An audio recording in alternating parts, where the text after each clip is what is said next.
Amoroso Padre Celestial, nuevamente esta tarde estamos muy agradecidos por tus bendiciones, porque hemos tenido tu presencia con nosotros momento tras momento, porque nunca te cansas de llamarnos y porque tu perdón es tan completo y profundo.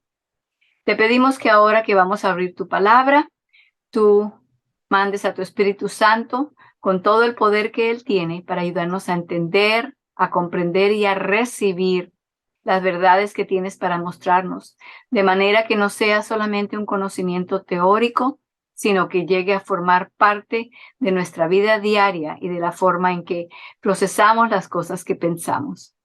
Gracias también, Señor, porque nos da la oportunidad con libertad para reunirnos y estudiar tu palabra.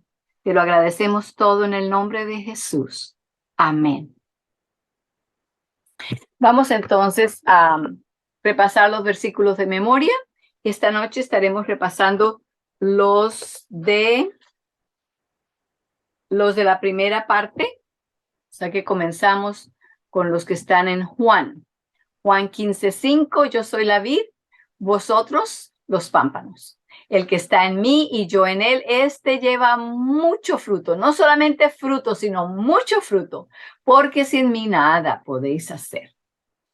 A este le sigue Juan 5:30, que dice las palabras de Cristo Jesús refiriéndose a él mismo. Él dice, no puedo yo por mí mismo hacer nada.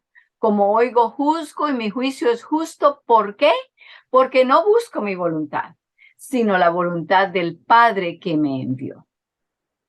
Luego viene Romanos 5:20 y habla de la ley, del pecado y de la gracia. Y dice, y la ley entró para que el pecado abundase. Mas cuando el pecado abundó, sobreabundó la gracia. Y así es siempre. Siempre hay más gracia que pecado. Gloria a Dios por eso. Luego tenemos a Filipenses 2:5-8, hablando de la mente de Cristo, la forma de pensar de Cristo. Y dice, haya pues en vosotros este sentir o pensar que hubo también en Cristo Jesús, el cual, siendo en forma de Dios, no tuvo por usurpación ser igual a Dios, sino que se anonadó a sí mismo, hecho semejante a los hombres, se anonadó a sí mismo tomando forma de siervo, hecho semejante a los hombres. Y hallado en condición como hombre, se humilló a sí mismo, hecho obediente hasta la muerte y muerte de cruz. Él es lo opuesto de lo que Satanás busca. Satanás busca escalar y subir. Cristo buscó bajar y descender hasta donde estábamos para salvarnos.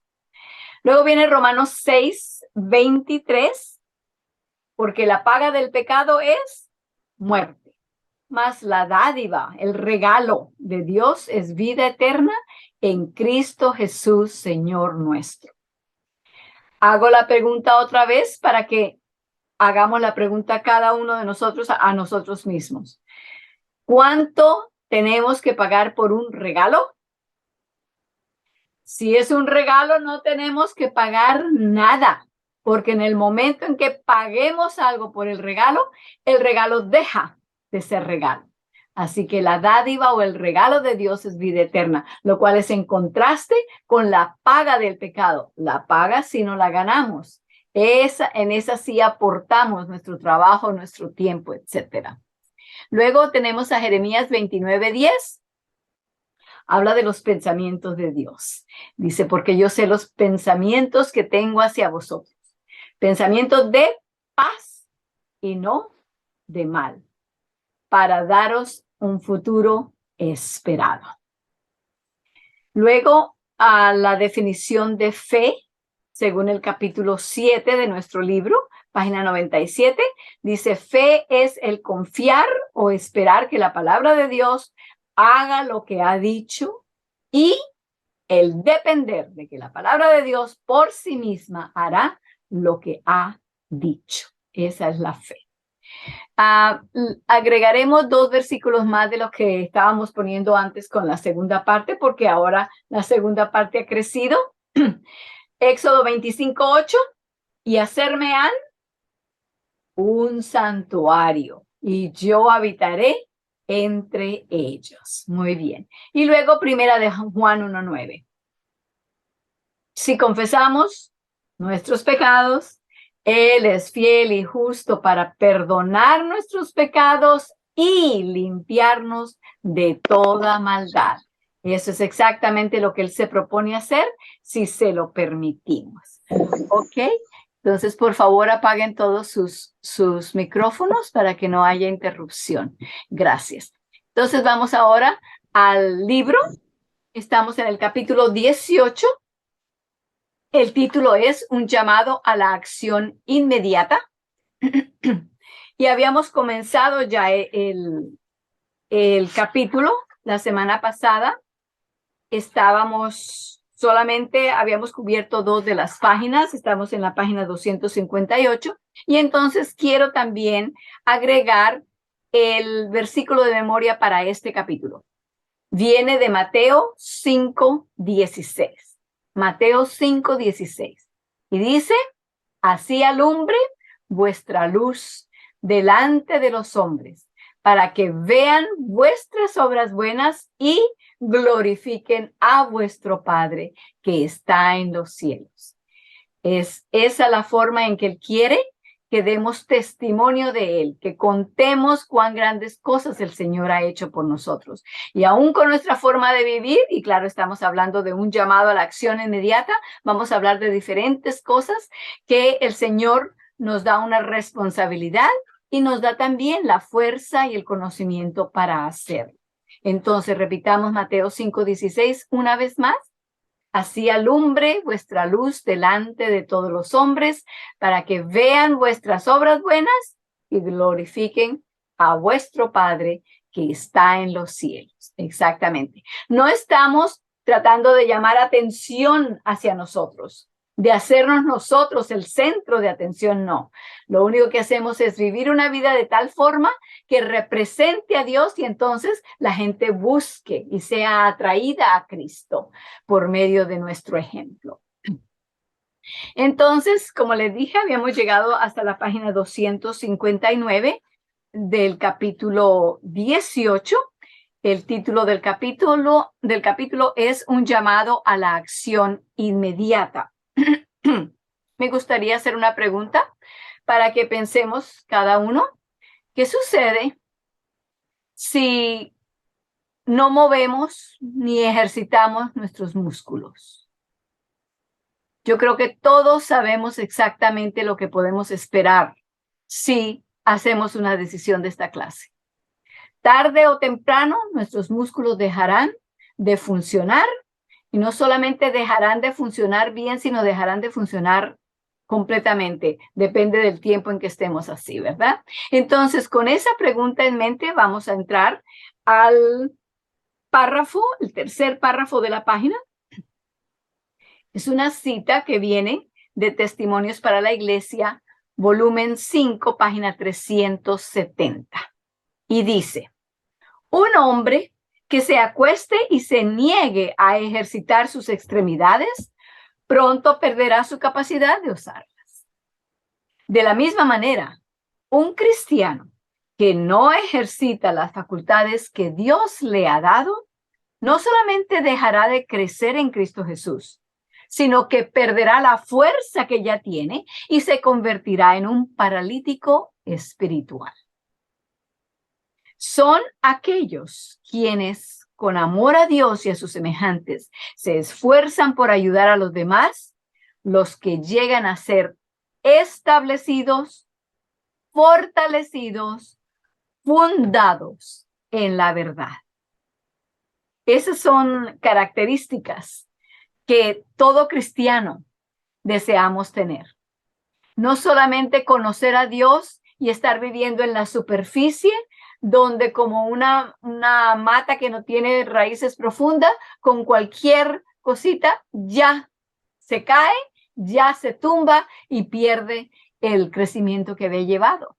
No, dice que para que seamos establecidos, fortalecidos, fundados. Vamos a hablar un poco más de esto. Estamos en la página 259 del capítulo 18 Estamos ahora en el cuarto párrafo. Muchos de nosotros estamos familiarizados con la cita que dice que el sello de Dios es un afianzamiento en la verdad, tanto intelectual como espiritualmente, de modo que los sellados son inconmovibles.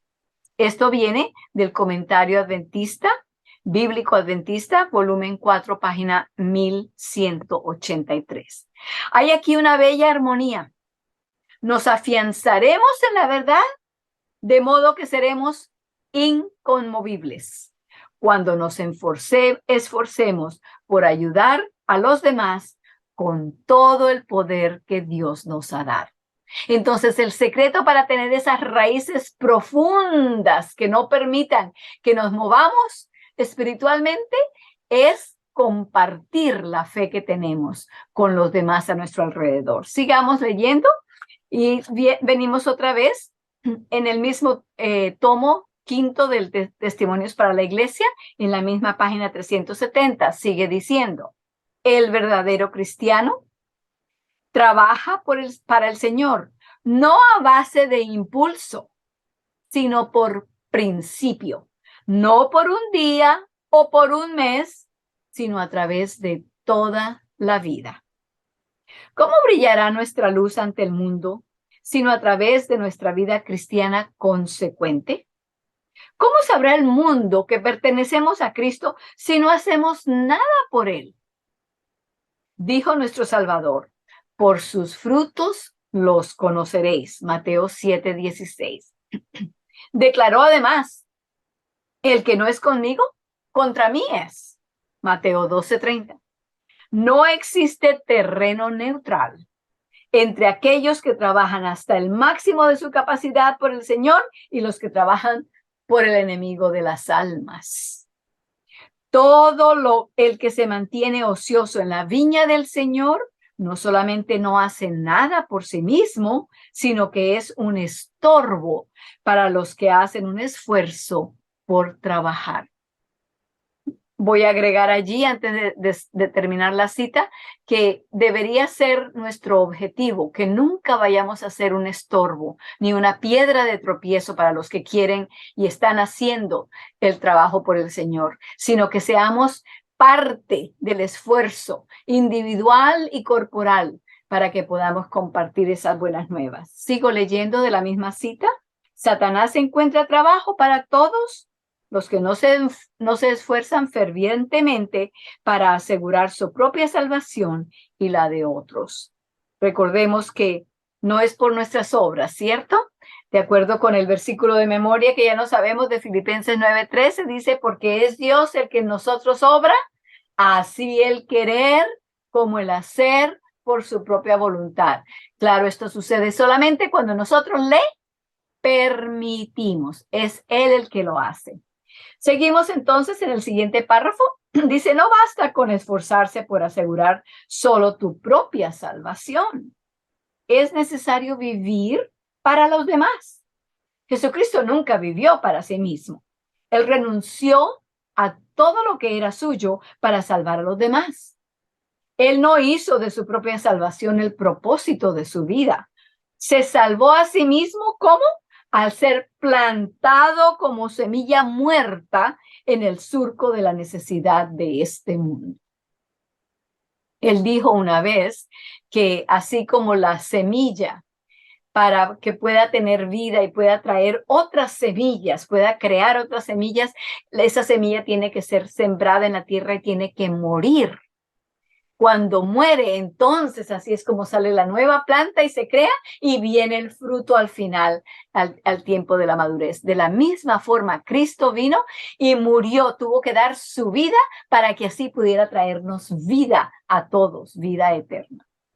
Elena de White sigue diciendo, solo unas páginas más adelante en el mismo libro, el libro de Testimonios para la Iglesia, volumen 5, en la página 439 dice, mi corazón está conmovido hasta lo sumo.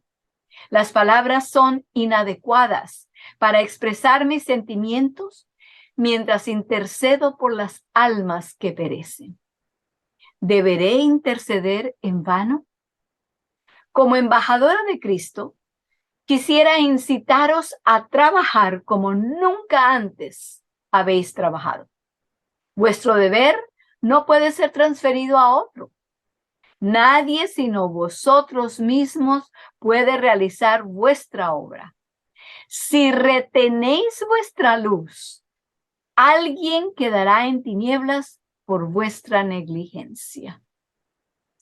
De lo que vamos a seguir hablando aquí van a ser pensamientos y verdades bastante serios y sobrios, y debemos recibirlos de la misma forma, seriamente, tomándolos de una manera en la que Dios nos está hablando personalmente en cuanto a nuestra responsabilidad, sabiendo, quiero que no olvidemos esto, sabiendo que lo que Dios nos manda a hacer o nos da la responsabilidad para hacer, lo hace dándonos también la capacidad para hacerlo. No nos va a decir, bueno, vaya, empiecen a hacer cirugías sin saber cómo se hacen las cirugías. No. Si el Señor nos dice, compartan la verdad, es porque Él ya ha puesto en nosotros y nos va a dar exactamente lo que necesitamos para hacer lo que Él nos mandó. Pensemos por un segundo en lo que sucedió en la creación. Él dijo, sea la luz, ¿y qué pasó? Fue la luz. La luz no salió allí toda a medias de tinieblas. No, el Señor dijo, sea la luz, y ya en lo que dijo, en el mandato que dio, ya la luz tenía su completa brillantez. Así es con lo que nos pide a nosotros, la responsabilidad que nos da, Él nos capacita. Bueno, de hecho, tenemos solamente que ver los apóstoles, ¿verdad? Los discípulos. La mayoría de ellos eran pescadores, que eran de las clases más bajas de la sociedad. Ellos no sabían, muchos de ellos nunca ni siquiera aprendían a leer o a escribir o sabían nada, solamente lo que sabían era pescar. Y sin embargo, qué sermones, qué enseñanza la que encontramos en la Biblia de lo que estos discípulos hicieron. ¿De dónde salieron tan aprendidos, tan educados, tan adelantados, tan inteligentes? El Señor hizo en ellos lo mismo que hará en nosotros, si se lo permitimos. Cuando creemos y decimos, Señor, aquí estoy, úsame, Él hará todo lo que tiene que hacer por medio de nosotros. Nos basta que lo creamos. Al creerlo, entonces su poder comienza a funcionar en nosotros. Sigo leyendo entonces. ¿Escuchaste esto? ¿Prestaste mucha atención? Esto me sacude, porque me dice que tengo un trabajo muy particular que nadie más puede realizarlo excepto yo mismo. Y si yo no cumplo con mi deber, alguien más quedará en tinieblas. Hay personas en este mundo que solo pueden ser alcanzadas por personas muy en particular. Y si esos individuos no cumplen con su deber divino, entonces la sangre de aquellos perdidos recaerá sobre ellos porque eran los únicos que podían alcanzarlos. A esto me gustaría agregar de que debemos recordar que no estamos hablando aquí de la salvación. No se nos está diciendo que tenemos que hacer esto y esto y esto y evangelizar aquí y allá y allá. Y entonces cuando hagamos todo eso, cumplamos todos esos prerequisitos, entonces el Señor va a decir, bueno, ahora sí tienen la salvación. No somos salvos por obras para nada. Pero cuando hemos sido salvos, ¿cómo nos vamos a quedar callados? Después de tan grande bendición, tenemos que seguirla compartiendo. Pensemos nomás en cosas vanas, diarias, que no tienen ningún peso eterno. Si vamos a una tienda y conseguimos que allá hay algo que está bien barato, digamos que son naranjas o son papas o es arroz o tal vez son vestidos o zapatos. ¿Cuánto trabajo nos cuesta para que nosotros compartamos eso con otra persona? Fácilmente, enseguida que vemos a alguien, ay, sabes que vengo de tal lugar y allá está a tal precio, está en tal cosa. Así que no nos cuesta trabajo cuando estamos investidos en ello, cuando estamos gozando de ello, cuando nace de nosotros. Pero si lo vemos como una obligación, una asignatura, una tarea que tenemos que hacerlas o ya veremos qué nos va a pasar, entonces ese no es el espíritu con el cual Dios nos está dando la responsabilidad de evangelizar. Seguimos leyendo. En la página 260, el tercer párrafo. Así que, ¿cuántas almas están pereciendo o han perecido porque no he cumplido con mi deber? Podremos agradecer a Dios por la sangre de su Hijo, que puede lavar nuestras manos de toda mancha de sangre, mientras que al mismo tiempo estamos siendo negligentes en nuestro deber hacia los demás. Esa sangre no fluirá siempre, la sangre de Cristo. ¿No sería mucho mejor para todos si fuéramos a trabajar y no concediéramos que las almas perezcan a nuestro alrededor?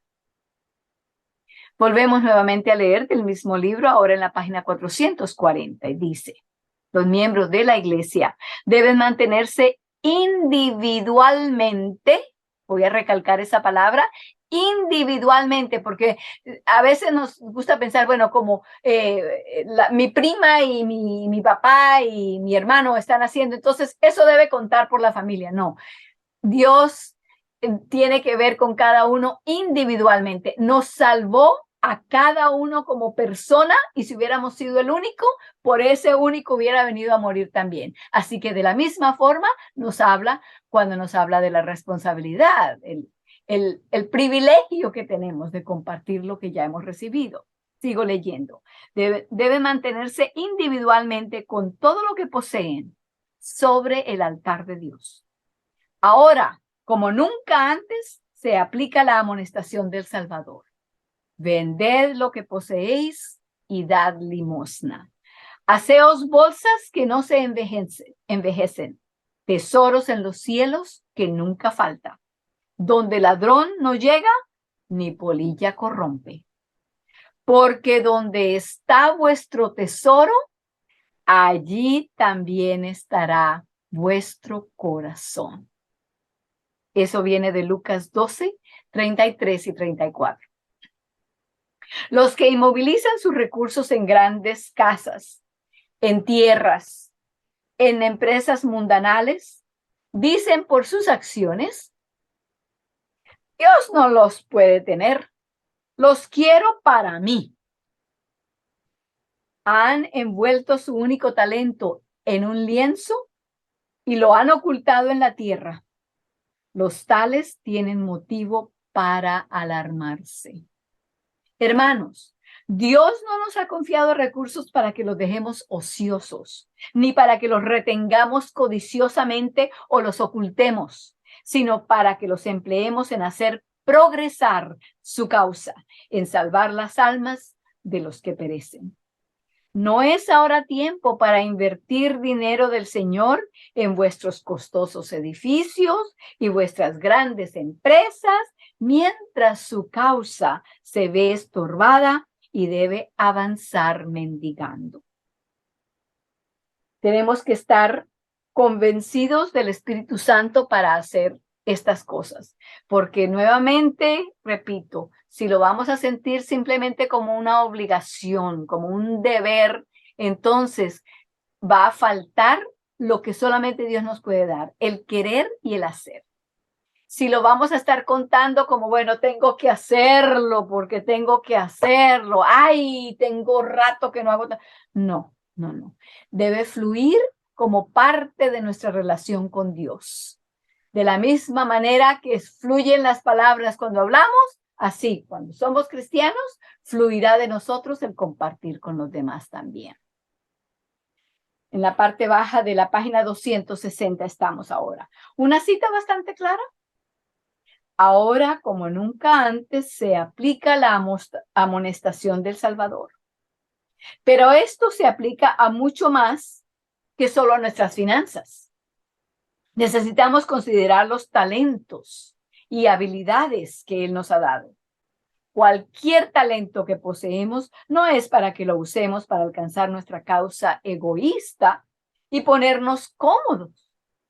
No, cualquier cosa que el Señor nos ha dado es para la salvación de los demás. Si tienes talento en el trabajo de la salud, ¿Estás esperando a que alguien se enferme para ir a ayudarle o estás buscando realmente quiénes necesitan tu ayuda? ¿Estás dispuesto a ayudarles sin espera de nada a cambio? Jesús vino hasta esta tierra y no nos cobró ni un centavo. O tal vez tu talento es hablar en público. ¿Has buscado oportunidades de compartir la palabra de Dios con otros? ¿O estás sentado esperando que tu iglesia local te invite? Este mensaje es para todos. Hazte amigos de personas que asisten a diferentes denominaciones. Muchas otras iglesias estarán encantadas de que compartas la verdad tal como está en Jesús con sus congregaciones. Tal vez tu talento es la conversación personal. Entonces, busca a los perdidos. Busca conversar con los indigentes y mendigos que viven en la calle. Escucha sus historias. Dales un hombro donde puedan llorar. Después diles cuánto amor tiene Dios por ellos. Hay mucho por hacer con los talentos que Dios nos ha dado. ¿Estamos sepultando nuestros talentos en la tierra? Recuerda, nadie puede hacer el trabajo que Dios te ha dado a ti para hacer. ¿Por qué? Porque cada uno hemos sido colocados dentro de una esfera de influencia. Marta vive creo que es en Ecuador. Yo no puedo influenciar a las personas que ella tiene alrededor. Yo no estoy ni siquiera a la vuelta de la esquina, estoy lejísimo. Pero ella no puede influenciar a los que yo tengo aquí en mi casa, comenzando por nuestras familias, porque ese es nuestro primer campo misionero. Entonces, cada uno de nosotros tenemos un círculo de influencia, sean nuestros hijos, nuestros nietos, nuestras familias, nuestros amigos, nuestros compañeros de trabajo, nuestros vecinos, nuestros compañeros, miembros de las iglesias a donde pertenecemos. Con ellos también tenemos que compartir, ¿verdad? Sí, con cristianos y no cristianos, no importa, hay que compartir, tenemos que decir cuán grandes cosas el Señor ha hecho por nosotros. Exactamente de eso es que se está hablando. Va a haber sangre en tus manos porque has permitido que el diablo te desanime de tu trabajo. Todo el cielo está en espera de que asumamos nuestra tarea, que la hagamos. Se nos dice que, escuchemos esta cita, Cristo espera con un deseo anhelante la manifestación de sí mismo en su pueblo. Es un parafraseo de las palabras de un libro que se llama Palabras de Vida del Gran Maestro, página 47.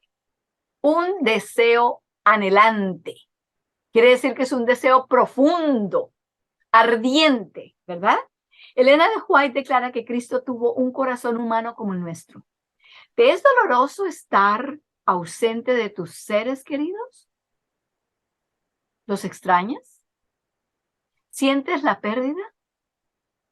¿Sientes el deseo anhelante de volver a verlos? Por más de 2000 años, Cristo Jesús ha estado ministrando en el santuario celestial. Él extraña a su pueblo. ¿Qué estamos haciendo para que esa reunión entre Cristo y nosotros pueda ocurrir? ¿Tenemos el mismo deseo anhelante que tiene Cristo? Cristo quiere estar con nosotros. ¿Queremos nosotros estar con Él? Pues estamos contentos así. Bueno, que nos esperemos otro rato. Sigo leyendo. Leamos en Palabras de Vida del Gran Maestro, página 342. Dice, los últimos rayos de luz misericordiosa, el último mensaje de clemencia que ha de darse al mundo es una revelación de su carácter de amor. El párrafo que le sigue a ese hace un resumen muy bello de lo que acabamos de leer. Dice así, ¿alguna vez te has preguntado qué es realmente el fuerte pregón? Y no sé si ustedes se habrán dado cuenta o se acordarán que el libro que estamos estudiando se llama Proclamando el fuerte pregón. ¿Cuál es ese fuerte pregón? ¿De qué trata esto? Es el último mensaje de misericordia, que es la revelación del carácter de Dios. El mundo está muriendo por falta de conocer esa revelación del carácter de Dios. Ven el carácter de todos los demás. Ven el carácter de todos los actores y actoras de cine. El carácter de todos los cantantes, el carácter de todos los gobernantes, el carácter de todos los que viven alrededor y que están buscando atención, atraer atención hacia sí mismos. Pero ¿tienen oportunidad de ver el carácter de Dios? Eso es lo que Dios quiere que nosotros hagamos.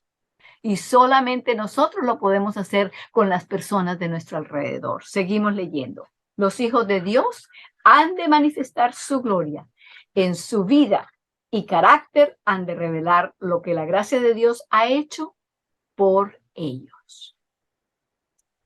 Qué gran privilegio sería declarar al mundo a través de nuestras propias vidas y caracteres: he aquí vuestro Dios. Isaías 49. Este mundo ha aceptado la filosofía que enseña que hay una divinidad, yo diría que dizque divinidad inherente en el ser humano, y que con el estado correcto de conciencia mental podemos ser como Superman, y que tan solo al rasgar la camisa en pedazos podemos decir: soy Dios. Pero la verdad es completamente contraria a esto. En nosotros mismos no existe la salvación, ni tampoco existe la divinidad. Nosotros no somos divinos, ¿verdad? Si en nosotros existiese la salvación, si en nosotros mismos estuviera la salvación, entonces podemos completar el resto de esa oración. Entonces, ¿para qué vino Cristo? No hubiera tenido que venir. ¿A qué vino a morir si no se necesitaba? Si ya la salvación estaba en nosotros. Qué fácilmente nos damos cuenta de las tonterías, de las falsedades que se creen y se enseñan en el mundo y que tan fáciles se nos van pegando, porque las oímos en todas partes, todo el mundo las comenta, todo el mundo las cree, y entonces cuando nos damos cuenta, estamos pensando de la misma forma sin habernos ni siquiera sentado a pensar en lo que estábamos haciendo. En nosotros mismos no existe la salvación. Estamos llamados a desaparecer o perdernos en Cristo Jesús, rendirnos completamente a su obra, para que así podamos ser medios transparentes de su gloria, no la nuestra, que es como la flor que se marchita, hoy es y mañana es quemada en el horno. Qué gran privilegio se nos ha dado de permitir que el soberano del universo se revele a sí mismo a través de nosotros. Y me gusta la forma en que lo expresa aquí Cameron Schofield en este sermón, porque dice que estamos llamados a desaparecer o perdernos en Cristo Jesús, rendirnos a su obra para que así podamos ser medios transparentes de su gloria. ¿Qué sucede si usted tiene un vaso que es transparente y usted mete algo entre ese vaso? Lo puede ver claritamente porque es transparente. Entonces, si Cristo de verdad vive en nosotros, entonces los demás lo verán, porque nosotros nos convertimos en un medio transparente por el medio del cual ellos pueden ver a Jesús, vivir en mí, y entonces pueden conocer, lo mismo puede suceder si permito que Cristo viva en mí también. Seguimos leyendo. Entonces, en el mismo libro, página 345, leemos. Esto es de Palabras de Vida del Gran Maestro. Es el privilegio de toda alma ser un canal vivo por medio del cual Dios pueda comunicar al mundo los tesoros de su gracia, las inescrutables riquezas de Cristo. No hay nada que Cristo desee tanto como agentes que representen al mundo su espíritu y su carácter. Página 262 ahora. ¿Qué es lo que Cristo desea tanto, más que cualquier cosa? Canales vivos. Agentes que representen al mundo su espíritu y su carácter. Él está ansiosamente esperando que tú y yo le digamos, Señor, aquí estoy, úsame. Volvemos nuevamente a palabras de vida del gran maestro y dice, no hay nada que el mundo necesite tanto como la manifestación del amor del Salvador mediante la humanidad. Todo el cielo está esperando que haya canales por medio de los cuales pueda derramarse el aceite santo para que sea un gozo y una bendición para los corazones humanos. Todo el cielo está esperando. El cielo no está esperando lo que nosotros pensamos que espera. Algo así como un gran reloj para dar las 12 de la noche. ¡Bum! ¡Bum! 12 veces. O la conversión de todo el mundo.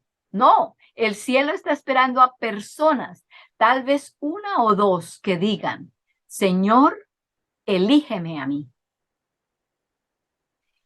Ahora vamos a entrar a un par de ilustraciones, las cuales nos muestran el objetivo de lo que hemos estado leyendo y cómo se ha visto y ha representado en la Biblia en varias ocasiones, en muchas vidas, para que nosotros entendamos y tengamos como una imagen en nuestra mente con la cual podemos unir las verdades que hemos estado hablando hace unos momentos. Dice, ¿y qué tipo de trabajo podría Dios hacer con tan solo 2 o 3 personas? Creo que muchos conocemos la historia del ejército de Gedeón. Por cierto, esa historia se encuentra en Jueces 7, para los que quieran ir y leerla, repasarla esta noche, o si no la han leído, pueden leerla y ver todos los detalles. Gedeón comenzó con más de 30,000 hombres en su ejército. Eran 32,000 para ser exactos. Y se le dijo que dirigiera este ejército a la batalla. Pero mientras iban al conflicto, Dios dijo a Gedeón, tienes demasiada gente. Dios le ordenó que preguntara a los soldados, ¿tienen miedo? ¿Acaban de casarse? ¿Acaban de comprar una casa? ¿O han empezado un nuevo negocio? En caso afirmativo, se les debía decir, váyanse a casa. Dios quiere un servicio con todo el corazón. Si tenemos temor de hacer sacrificios hasta el punto de vernos obligados a confiar en Dios y en Dios solamente, entonces vete a casa. Si tu corazón está en casa, con tu esposa, o está en tu negocio, o en la tierra que has convertido en tu ídolo, vete a tu casa. No puedes ser instrumento en las manos de Dios si tienes miedo de confiar en Él o si tu corazón está a medias con Él. Vamos a Jueces capítulo 8, versículo 10. Jueces está en el Antiguo Testamento. Es Mateo, Génesis, Éxodo, Levíticos, Números, Deuteronomio. Son los primeros 5. Luego viene Josué y luego Jueces. Y ya Janet lo puso en el chat. Jueces capítulo 8, versículo 10. Vamos a ver el contraste. Recuerden, Gedeón comenzó con 32,000. Iba a una batalla. Y en Jueces, perdón, estoy todavía en el incorrecto, Jueces 8:10, nos dice cuántos habían en el ejército del pueblo contra quien él iba a pelear. Y dice así, Jueces 8:10. Y Seba y Zalmuna estaban en Carcer, y con ellos su ejército de como 15,000 hombres, todos los que habían quedado de todo el campo de los orientales. Y los muertos habían sido 120,000 hombres que sacaban espada. Sumen esos dos números, porque con esos fue los que empezaron. Aquí nos está diciendo lo que pasó al final. Tenían 120,000 que habían muerto y habían quedado 15,000. Quiere decir que ellos tenían 135,000 hombres en ese ejército. Gedeón comenzó con 32,000 y Dios le dijo, tienes muchos. No porque no quisiera tener más, sino porque los que estaban allí no estaban porque querían sacrificar, porque tenían todo su corazón dedicado a este, a este ejercicio, a esta batalla. No, habían ido porque los habían forzado, como quien los pone en el ejército y los obligan, o si no los agarran y van y se los sacan de las casas y demás y les ponen multas o los meten presos o qué. Entonces Dios dijo, no, van a ir solamente aquellos que tengan el deseo de hacer lo que hay que hacerse, al precio que sea. Y entonces por eso le dijo, hagan las preguntas. Si acaban de casarse, si acaban de comprar una casa, si tienen un negocio nuevo, sea lo que sea, donde allá tienen el corazón, donde estuviere vuestro tesoro, ahí estará vuestro corazón, ¿verdad? Lo leímos hace un ratito. Entonces diles que se vayan a casa. Ellos no van a trabajar bien. Seguimos leyendo ahora en la página 262. Y luego llegaron a las orillas del río. Está hablando de Gedeón con sus hombres. Y hubo otra eliminación. Y Dios dijo, Gedeón, presta mucha atención a cómo beben el agua. Y aquellos cuyos corazones no tenían un interés real por la obra de Dios, se arrodillaron al lado del río para engullir el agua poniendo su boca en la corriente y solo se preocupaban de satisfacer su propia necesidad. Y Dios dijo, Gedeón, elige a los que están recogiendo el agua con las manos porque están ocupados vigilando al enemigo. No se meten allá de cabeza entre el agua, sino agarran el agua mientras que van caminando, van andando, van tomando y van pendientes de lo que están haciendo. Seguimos leyendo. Estos eran los que no se ponían a sí mismos en primer lugar, sino al contrario, eligieron la gloria de Dios y la victoria de su pueblo. ¿Cuántos quedaron? Solo 300 contra una multitud enorme. Ya sabemos cuántos, 135,000. 300 contra 135,000. Solo 300 contra una multitud enorme, volvemos a repetir. ¿Cuántas personas existen en el mundo hoy en día? 7 billones de personas, más o menos, de acuerdo al último censo realizado por las Naciones Unidas. Dios puede terminar la obra con tan solo 300. Pero, ¿necesita tantos? Él podría hacerlo con menos. Me gustaría preguntar al cerrar nuestro estudio, ¿puede Dios contar contigo? Nos ponemos a pensar en 300, no pensemos en los demás. Pensemos en nuestra propia situación, en nuestro propio corazón.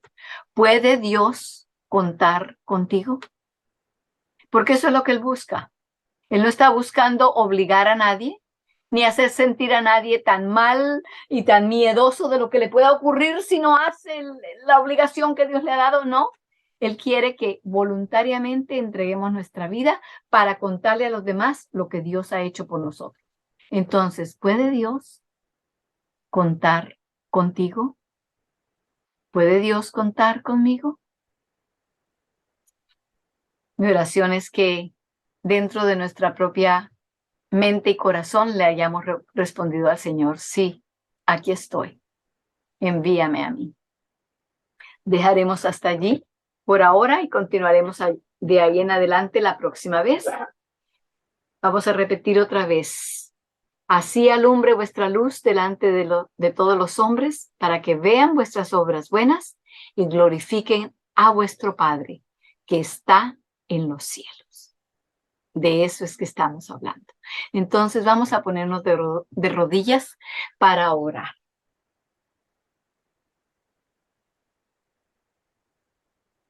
Amante Padre Celestial, al detenernos, aun cuando sea por unos momentos, a pensar en todo lo que tú has hecho por nosotros y lo que le ha costado al cielo vaciarse completamente para que nosotros podamos tener la vida eterna. Nuestros sacrificios, nuestros esfuerzos son tan pequeños en comparación. Sin embargo, Señor, tú los necesitas, porque no vas a mandar a ángeles a hacer esto. De la misma forma que Cristo se hizo hombre, se hizo humano, para poder vivir entre nosotros y poder venir a salvarnos y que nosotros comprendamos cómo un humano puede vivir de la forma que él vivió. De esa misma forma ahora necesitas a que nosotros les mostremos a los demás cómo hoy día, aquí, en el siglo XXI, todavía tu poder es grande para salvar y puedes salvar a cada uno de nosotros. Danos, Señor, ese amor en respuesta al amor que tú nos has mostrado, para que así estemos dispuestos a hacer todo lo que necesites que hagamos con los talentos que nos has dado y los que nos darás a medida que los necesitemos haciendo tu obra. Te lo agradecemos en el nombre de Cristo Jesús. Amén.